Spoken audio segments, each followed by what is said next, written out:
নমস্কার, দুই রিপোর্টে আপনাদের স্বাগত। ইদানিংকালে ফেসবুক পেজ বানিয়ে গাড়িতে প্রেস লিখে পরিচয়পত্র তৈরি করে সাংবাদিক সেজে বহু যুবক বাজারে দাপিয়ে বেড়াচ্ছে। এবার তেমনই অভিযোগে গাইঘাটার ধর্মপুর 1 নম্বর গ্রাম পঞ্চায়েত এলাকায় দুজন ভুয়ো সাংবাদিককে হাতে নাতে পাকড়াও করল এলাকার বাসিন্দারা। চলল গণপ্রহারও। ওই দুই ব্যক্তি ফেসবুক পেজ বানিয়ে আই কার্ড তৈরি করে নিজেদের সাংবাদিক পরিচয় দিয়ে বিভিন্ন এলাকায় গিয়ে ব্যবসায়ী, ঠিকাদার সহ পঞ্চায়েত সদস্যদের ভয় দেখিয়ে তাদের কাছ থেকে টাকা পয়সা নিয়ে বিভিন্ন বিষয় নিষ্পত্তি করত। এলাকার মানুষজনের কাছ থেকে দীর্ঘদিন ধরেই এমন অভিযোগ উঠছিল। ওই ভুয়ো সাংবাদিকদের দৌড়াতে অতিষ্ঠ হয়ে উঠেছিল স্থানীয় বাসিন্দারা। আর এদিন তারা ধর্মপুর এলাকার এক পঞ্চায়েত সদস্যকে মাটি কাটার বিষয়ে ভয় দেখিয়ে ফোন করে। তারপরেই সন্দেহ হওয়ায় তাদের পঞ্চায়েত প্রধানের সাথে কথা বলার জন্য ডাকা হয়। আর সেখানে গিয়ে স্বভাবসুলভ ভঙ্গিতে টাকা পয়সা চাইতেই ঝুলি থেকে বেরিয়ে আসে বেড়াল। পরিচয়পত্র দেখালে তা খতিয়ে দেখে অবশেষে জানা যায় তারা ভুয়ো সাংবাদিক। আর সাংবাদিক পরিচয় দিয়ে এভাবে মানুষকে কৌশলে ভয় দেখিয়ে টাকা তোলার ঘটনা প্রকাশ্যে আসতেই ছড়ায় উত্তেজনা। তাদের হাতে নাতে ধরে আটকে রেখে গণপ্রহার দেয় উত্তেজিত এলাকার মানুষজন। 2018 সাল থেকে অন্তত 100 থেকে 150 জনের কাছ থেকে ভয় দেখিয়ে টাকা নিয়েছে ওই ভুয়ো সাংবাদিক সুশান্ত সেন। এদিন কিভাবে প্রকাশ্যে এলো ওই ভুয়ো সাংবাদিকদের পরিচয়, সে বিষয়ে ধর্মপুর 1 নম্বর গ্রাম পঞ্চায়েত প্রধান নির্মল ঘোষ কি জানালেন শুনুন। যে একজন সাংবাদিক সেজে সেই এলাকার বিভিন্ন জায়গায়, দেখুন মফস্বলে সমস্ত মানুষ আইন মেনে চলতে পারে না, ত্রুটি বিচ্যুতি থাকে, তাদেরকে বাঁচিয়েও অনেক সময় নিতে হয়। তো ইনি সেই সমস্ত মাইনাস পয়েন্টগুলো দেখে দেখে সাধারণ মানুষের কাছ থেকে বিভিন্নভাবে তাদের ব্ল্যাকমেল করছে। কখনো বিএলআরও লোক পাঠিয়েছে, কখনো ডাকমাস্টার লোক পাঠিয়েছে। ভাগ্য ভালো যে পঞ্চায়েত প্রধানের নামটা করেনি, এইভাবে উনি টাকা তুলছেন। এবার আমি সেই 2018 সাল থেকে ধন্দে আছি যে ব্যক্তিটাকে। অবশেষে আজ 2025 মানুষ প্রচুর এলিগেশন ওনার বিরুদ্ধে আনছে, কিন্তু আমরা এ বিষয়ে কোনো অবগত ছিলাম না।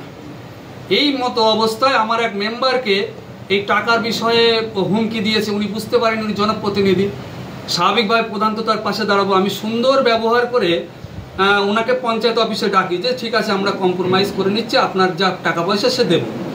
বলছে ফোনে এত কথা বলা ঠিক না, আপনার অফিসে এসে প্রধান সাহেব কথা বলুন। এবার যথারীতি উনি এসছেন। আসার পর ওনার সঙ্গে কথাবার্তা হওয়ার পরে উনি বলছে সব রেকর্ড আছে, আপনাদের কিছু টাকা পয়সা আমাদের বিয়ার করতে হবে। যেখানে আমাদের অপরাধটা কোথায়? তা বলছে আপনার মেম্বার ওই যে জমিতে মাটি ফেলছে। মানে তো ডাঙা জমিতে মাটি ফেলছে, তাতে বাস্তু করছে, সমস্যা কোথায়? তা বলছে না, অনেক মাইনাস পয়েন্ট আছে, টাকা পয়সা দিতে হবে, আর যদি না দেওয়া হয় আমার কাছে অনেক রেকর্ড আছে, এগুলো আমি বাস্ট করব। তখন আমি সাথে সাথে বাইরে থেকে ব্ল্যাকমেল করছিল।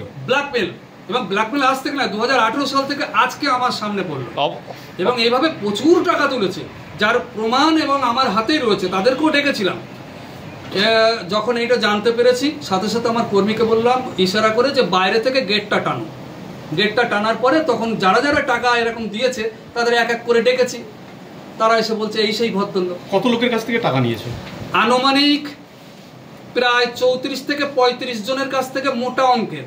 আর যদি ছোটখাটো ওই 500, 700, 1000 যদি ধরি তাহলে 1-150।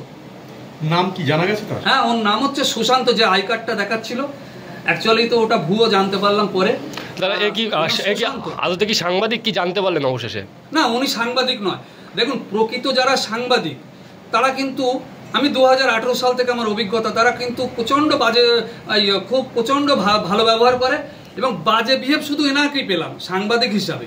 কিন্তু এর আগে যারা যারা এসছে রীতিমতো তাদের সঙ্গে ভালো সম্পর্ক আমাদের।